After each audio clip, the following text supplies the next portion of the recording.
पौराणिक मान्यताओं के अनुसार भगवान श्री कृष्ण की 8 पटरानियां थी और इन सभी में सबसे सुंदर सत्यभामा थी।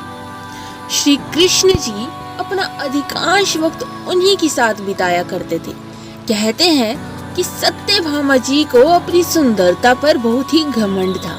एक बार उन्होंने श्री कृष्ण से पूछा कि हे श्री कृष्ण, मैं आपको कैसी लगती हूँ?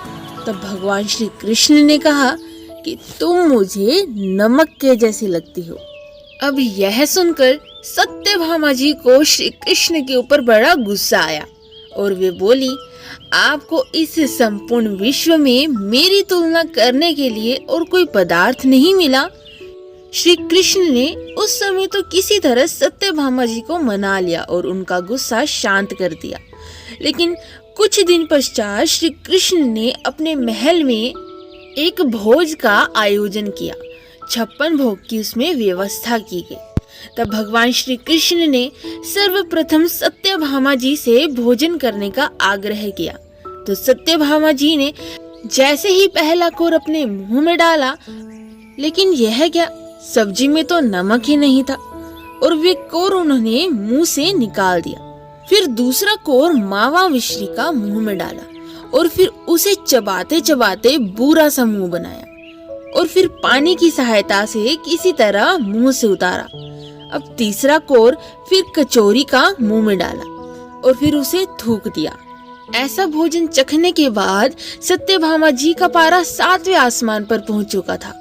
वे जोर से चीखी और बोली कि किसने बनाई है ये रसोई?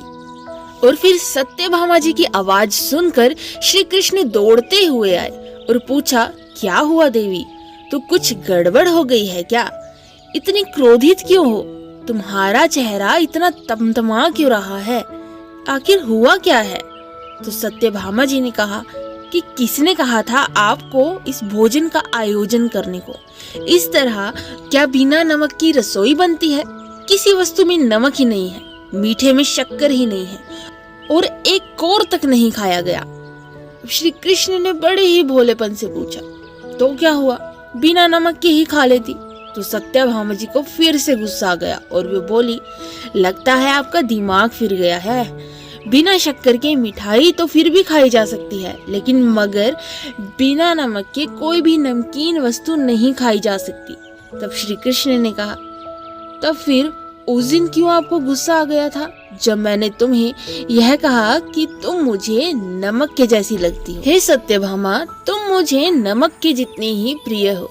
अब सत्यभामा जी को सारी बात समझ में आ गई कि यह सारा वाक्य उन्हें समझाने के लिए किया गया था और तब उन्हें समझ आया कि श्री कृष्ण उनसे कितना प्रेम करते हैं। इस कहानी का मर्म यह है कि स्त्री जल की तरह होती है, जिसके साथ मिलती है उसका ही गुण अपना लेती है। स्त्री नमक की तरह है जो अपना अस्तित्व मिटाकर भी अपने प्रेम, प्यार तथा आदर सत्कार से परिवार को ऐसा बना। यह कहानी पसंद आई हो तो इस वीडियो को लाइक करना ना भूलिएगा।